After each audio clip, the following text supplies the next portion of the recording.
Welcome to the deep dive.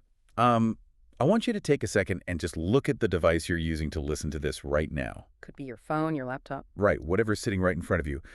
What if that glowing little rectangle is actually just a microscopic, incredibly basic version of what the universe itself is doing? Constantly. Constantly, everywhere, all at once. Like, what if the universe is literally thinking? It is a massive premise. I mean, if you Yeah. really internalize it, it completely reorients how you view your own reality. Exactly. And today we're diving into this decade-spanning Usenet thread that tackles this exact idea. It's like a massive digital time capsule. Charted by a user named Simon Log, right? Yeah, way back in 1999. But the wild thing is, it's been continually updated all the way through 2025. Wow. And it covers everything: theoretical physics, the history of computer science, and, the ultimate nature of intelligence itself. What I love about this thread is how its evolution naturally mirrors the evolution of our own scientific understanding over the last quarter century. Yeah, it really tracks with the culture. It starts with early computing and scales all the way up to quantum mechanics. So our mission today is to break you out of your everyday perspective. We are going to explore the wildest, most extreme possibilities of computation and consciousness in the cosmos. Oh, yeah.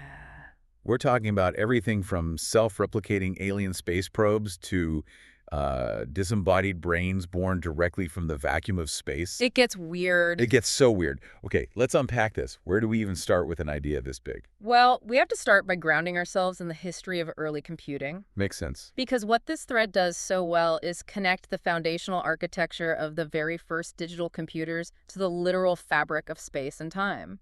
To understand the universe as a computer, we first have to understand how we learn to compute it all. Exactly. Right, and that brings us to John von Neumann. A true genius. Absolute polymath, Hungarian-American mathematician. And he essentially gave us the blueprint for the modern computer.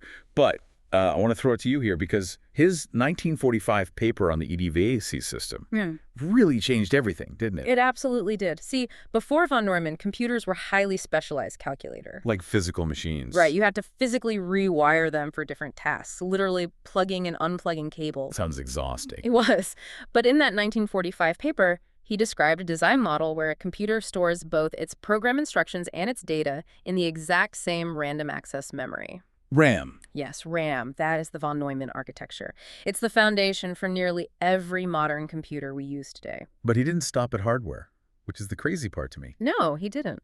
What's fascinating here is that von Neumann was thinking on a much more profound level about what a machine could theoretically do. Way ahead of his time. Decades. Long before scientists even discovered the double helix structure of DNA, von Neumann used pure mathematics to prove the minimum requirements for a machine to grow, to evolve, and to replicate itself. The concept of the automaton. Precisely. He laid the mathematical groundwork for artificial life. And that led directly to things like Conway's Game of Life, right? Yeah, the digital simulation where incredibly simple rules create these complex, evolving patterns on a grid. But it also birthed the concept of von Neumann probes. Right, these are theoretical spacecraft designed to colonize the galaxy. Which sounds like sci-fi, but the math checks out. The idea is simple, but terrifyingly efficient. You launch one probe. Just one. It lands on an asteroid or a planet, mines the local materials, builds a perfect copy of itself, and then both probes launch to new destinations. It's exponential galactic exploration driven entirely by self-replication. It's a virus, essentially. It's brilliant. To put that in perspective for you listening, imagine sending a single 3D printer to Mars that can print 2 more 3D printers. And then those 2 print 4. And so on. But there is a roadblock when we try to conceptualize machines like this, or, cosmic intelligence in general. It's a concept from the biologist Richard Dawkins. Ah, the middle world. The middle world. This is a crucial framing device for this entire discussion. The middle world refers to the specific environment our human brains actually evolved to survive in. The day-to-day stuff. Right. We evolved to intuitively grasp Newtonian mechanics because dodging a thrown rock or knowing how an animal falls kept our ancestors alive. Right. We aren't extremely small like atoms, and we aren't massive like galaxies. We exist comfortably right in the middle. But because our brains were explicitly designed to navigate this middle world, we have absolutely no evolutionary imperative to intuitively understand a quantum superposition. Or the curvature of space-time around a black hole. It just doesn't compute for us. Exactly. If we connect this to the bigger picture, you have to ask yourself, How does this middle world bias limit our imagination? It's a blind spot. A huge one. If we are inherently stuck in the middle, how can we possibly hope to comprehend the minds of advanced extraterrestrial beings who might operate on entirely different physical scales? Which brings up a piece of history that genuinely surprised me in the sources. Oh, about SETI. Yeah. When scientists first started seriously organizing SETI, the search for extraterrestrial intelligence, they didn't just invite astronomers and radio engineers to their key conferences. No, they brought in a totally different crowd. They brought in artificial intelligence pioneers, people like John McCarthy, Michael Arbib, and Marvin Minsky. The heavy hitters of early AI. Right. So why were the AI guys leading the charge on talking to aliens? It makes a lot of sense when you break it down. This middle world bias we just talked about is exactly why SETI scientists realized they might be looking for the wrong thing. Like looking for humans with green skin. Exactly. They realized that AI researchers were the reigning experts on what intelligence fundamentally is, entirely independent of human biology. Because they were building it. They were actively trying to build a mind from scratch in a lab. So their theories on how a non-human alien intelligence might structure its thoughts were invaluable. So Marvin Minsky puts forward a theory on CET, that's communication with extraterrestrial intelligence. Right. And his core argument was that intelligence isn't about having a squishy, human-shaped brain. Not at all. It's fundamentally about the ability to solve hard problems and, critically, to solve them fast. Speed and efficiency are massive factors here. If an alien species is capable of building interstellar spaceships or transmitting signals across galaxies, they have to be able to solve immensely complex problems without wasting energy. So Minsky essentially boiled this down to a few core traits that any intelligent alien would have to share with us, regardless of their biology. He outlined 7 specific ingredients. I don't want to list them all like a textbook, but we should hit them because they're fascinating. He talks about things like sub-goals. Breaking hard problems into simpler steps. And sub-objects. Understanding parts of a whole. Cause symbols. Which is basically grasping cause and effect. Right. Then memories. And economics. Which doesn't mean money. Wait, really? No, in this context, economics is the ability to efficiently allocate scarce resources, whether that's energy, time, or memory storage. Ah, okay. Then planning. Yes. And finally, self-awareness. The ability to monitor its own problem-solving state. Minsky's strategy was that you don't start by trying to talk to aliens about art or philosophy. You just get lost in translation. Exactly. You start by establishing a common notation for problem solving. You prove you share those foundational computational traits first. Once you establish that baseline, then you can move on to discussing specific cosmic mysteries. And when it comes to cosmic mysteries, the absolute holy grail of alien communication mentioned in the thread is something called the omega signal. Yes, the omega signal. To explain this, we have to talk about Alan Turing's famous halting problem. A classic computer science dilemma. Let me try to use a relatable analogy here for you listening. Yeah. Imagine you hit render on a massive video file on your laptop, and the progress bar just freezes at 99%. Oh, we have all been there. It is agonizing. Right. And you have absolutely no way of knowing if the computer is genuinely still crunching the numbers and will finish in 5 minutes, or if it is completely crashed and is just stuck in an infinite dead loop. You're just staring at it. Alan Turing mathematically proved that there is no universal mechanical procedure. There's no master program you can write that can look at another program and universally decide if it will eventually halt or if it will run forever. Which is where Gregory Chaitin's omega number comes into play. It builds directly on Turing's concept. How so? In algorithmic information theory, the omega number is a precise mathematical probability. It's the probability that a random coin toss generated program will eventually halt. Imagine if you had a mathematical key that didn't just tell you if your video would finish rendering, but could instantly tell you if any given problem in the universe was solvable. That is the omega number. So receiving the omega signal from a highly advanced alien race would be the ultimate prize. It would change everything. It would be like someone handing us a master key to infinite-like knowledge, allowing us to instantly bypass millions of years of our own slow middle world trial and error. Just skipping to the end of the tech tree. Exactly. But I want to push back on something here. Sure. So far, we've been talking about aliens as if they're biological beings sitting on a planet somewhere running simulations on a screen. Right. The thread goes to some really dark, bizarre corners of the universe. Mm-hmm. What exactly is a Boltzmann brain? Because honestly, reading through the sources, it sounds completely absurd. It really does sound like late-night dorm room philosophy, but it is deeply rooted in statistical mechanics. Okay, lay it on me. What's fascinating here is that a Boltzmann brain is a hypothetical, fully conscious entity that literally pops into existence out of thin air. Out of thin air. Well, out of the void. It's born from random thermal or vacuum fluctuations in the empty space between stars. Come on, a fully formed brain just popping into existence in empty space. I know it breaks our middle world intuition completely, but statistically, given an infinite amount of space and an infinite amount of time, the random jostling of atoms and energy will eventually, by pure chance, assemble perfectly into a functioning, conscious structure. That is wild. Unlike your human brain, which required billions of years of biological evolution on Earth, a Boltzmann brain skips all of that. It just appears. Yes, and even if it only exists for a single microsecond before dissolving back into the vacuum, it was, for that brief moment, completely self-aware. It makes you wonder how many fleeting microsecond minds are flashing in and out of the empty voids of space right now. Trillions, theoretically. But we don't even need to rely on random chance to find non-biological minds. No, The thread references a Usenet post from 1992 and a 1988 book called Mind Children, both by the roboticist Hans Moravec. Moravec had some incredible ideas. He theorized about hyper-advanced supercomputers existing on the surface of collapsed white dwarfs and neutron stars. This is a perfect example of computation completely divorced from our biological constraints. Moravec argued that life in these extreme gravity wells wouldn't be carbon-based like us. Because it would just be crushed. Instantly.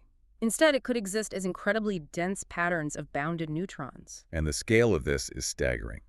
Because the matter is so dense and the forces are so strong, the metabolism of these neutron star organisms would operate at a breakneck speed. Almost incomprehensible to us. To put that in perspective for you listening, in the time it takes you to blink, an entire alien civilization living on a neutron star could have gone from discovering fire to a technological singularity. Moravec calculated their entire lifespan could be 10 to the power of negative 15 seconds. That is, I can't even picture that. The computational power of an environment like that is almost unimaginable. Exploiting the ultra-dense matter of neutron stars could theoretically yield computers with 10 to the power of 30 times the processing power of a human mind. A million times more powerful. It makes our best supercomputers look like an abacus. But if you think a neutron star is a powerful computer, the updates to this thread from 2011 take it to the absolute maximum limit. Oh, Seth Lloyd's work. Yes. This brings us to physicist Seth Lloyd, who made a massive assertion.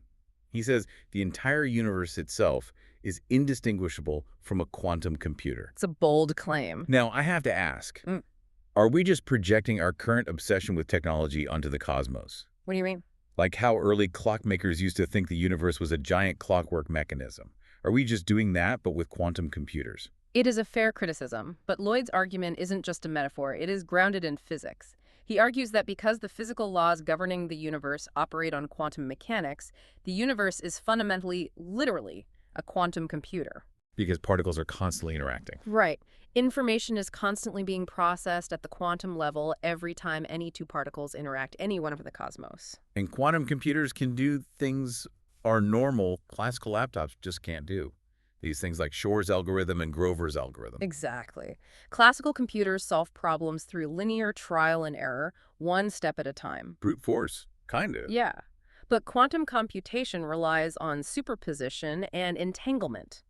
Shor's algorithm, for example, allows a quantum computer to factor unimaginably large numbers practically instantly. Which would take a classical computer millions of years. Easily. And Grover's algorithm allows for searching incredibly vast, unsorted databases far faster than any classical machine could ever manage. So Lloyd's point is that the universe is already naturally performing these massive parallel quantum calculations just to exist. Just to keep running the simulation of reality. But to efficiently simulate the entire universe, a quantum computer would need exactly as many qubits, quantum bits, as there are particles in the universe itself. You would literally need a computer the size of the universe to simulate the universe. Which brings me to a thrilling update from 2025 in the thread. The Newcart piece. Yes, an article by Florian Newcart in New Scientist. It provides hints that the very fabric of space-time, might be made of memory cells. That is such a cool concept. Space-time isn't just an empty void where things happen. It is actually a physical medium storing information, recording the entire history of the cosmos. This 2025 update beautifully validates the radical speculations Simon Law was making years earlier in the original thread. It all comes full circle. It really does. Space-time itself can calculate. This echoes a famous idea from the physicist Freeman Dyson, who suggested that mind and intelligence are literally woven into the fabric of the universe. This whole concept reminds me of Fred Hoyle's classic sci-fi novel, The Black Cloud, Oh, great book. where scientists successfully communicate with a highly intelligent, gaseous superorganism out in space. It all points to this idea that the cosmos is alive with thought. But there has to be a catch here, right? Yeah, if the universe is a brain, how does it talk to itself? That is the major logistical hurdle. It's the problem of locality. Okay, break that down for us. Well, the universe is actively expanding, and it is unimaginably vast. The speed of light is fast to us, but on a cosmic scale, it's actually incredibly slow. Takes a long time to get anywhere. It takes billions of years for a light signal to cross the universe. Compare that to the human brain, which sends about 5 to 50 signals per second across its neural pathways. So if the universe is a brain, it's thinking incredibly slowly. Painfully slowly. Like one thought every few billion years. Exactly. For this cosmic quantum computer theory to truly work as a cohesive, unified mind, our current understanding of locality must be completely wrong. There has to be a workaround. There has to be a mechanism, likely through quantum entanglement, where vastly distant parts of the universe can communicate with each other instantaneously, completely ignoring the physical space between them. Here's where it gets really interesting. I love when you say that. Because if we're talking about ignoring physical constraints like space and distance, we have to talk about the ultimate theoretical frontier. Quantum gravity computers. Yes, this is the hypothetical marriage of quantum mechanics and general relativity, the two pillars of physics that currently refuse to play nice with each other. This is where we completely and finally abandon the middle world. Leave it in the dust. Classical computing, the laptop you are looking at right now, is strictly bound by cause and effect. If this happens, then that happens. One step follows another, linearly in time. Even standard quantum computing still relies on the fundamental notion of an input followed by an output. But quantum gravity computers do away with causality entirely. And I want to pause and really unpack what that means. We're talking about a scale where our concepts of a before and an after literally break down. The implications are staggering. If you remove the fixed sequence of time from computation, a quantum gravity computer wouldn't just calculate incredibly fast. It's doing something entirely different. Because it operates outside the normal flow of time and causality, it could theoretically see the final result of its calculation before it even begins running its algorithm. It's essentially a quantum computer strapped to a time machine. Yes. It completely breaks our middle world brains. Because if a machine can give you an answer before you ask the question, what happens to free will? What happens to a linear timeline? It upends everything. The thread even jokes that if we ever want to figure out where all the highly advanced alien intelligences are hiding out there in the cosmos, we shouldn't bother building a bigger telescope. No point. We just need to ask a quantum gravity computer since it already knows the answer before we even finish typing the prompt. It is a perfect synthesis of everything we've talked about. We started with John von Neumann just trying to figure out how to organize data efficiently in early RAM. Storing ones and zeros. And we end up with theoretical machines calculating answers backwards through time. So what does this all mean? We have gone on an incredible journey today. We really have. We started with von Neumann's early architectures and the mathematical proofs for artificial life. Game of Life, the probes. We explored how to speak to aliens using Minsky's universal language of problem solving, trying to catch that omega signal. The master key. We visited the lightning-fast, hyperdense civilizations living on neutron stars and microsecond Boltzmann brains flashing in the void. Popping in and out. And finally, we scaled all the way up to Seth Lloyd and the 2025 updates, revealing a universe that operates as a massive, timeline-bending quantum gravity computer, recording its own history in the memory cells of spacetime. This raises an important question for you listening right now. When you look back at your phone or your laptop, realize that it isn't just a tool you bought at a store. It's connected to all of this. It is intrinsically connected to these profound cosmic rules. Every single computation your device makes, every byte of data it processes, is a tiny, localized reflection of the exact same computational machinery that governs the entire universe. It's doing the same work. The universe is computing, and your device is just a microscopic piece of that endless cosmic thought. It is a beautiful and slightly terrifying perspective.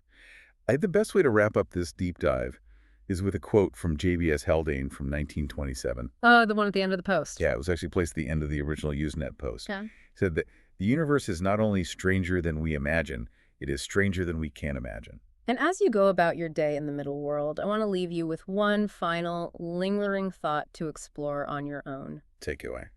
If space-time itself is essentially a massive hard drive, literally made of memory cells, meticulously recording the entire history of the universe, Okay. and if we, as physical beings, are made of that exact same space-time, Right. are our own personal memories truly trapped inside the wet biological neurons of our brains? Or is the profound act of remembering actually just us retrieving data that is already permanently written into the very fabric of the cosmos around us?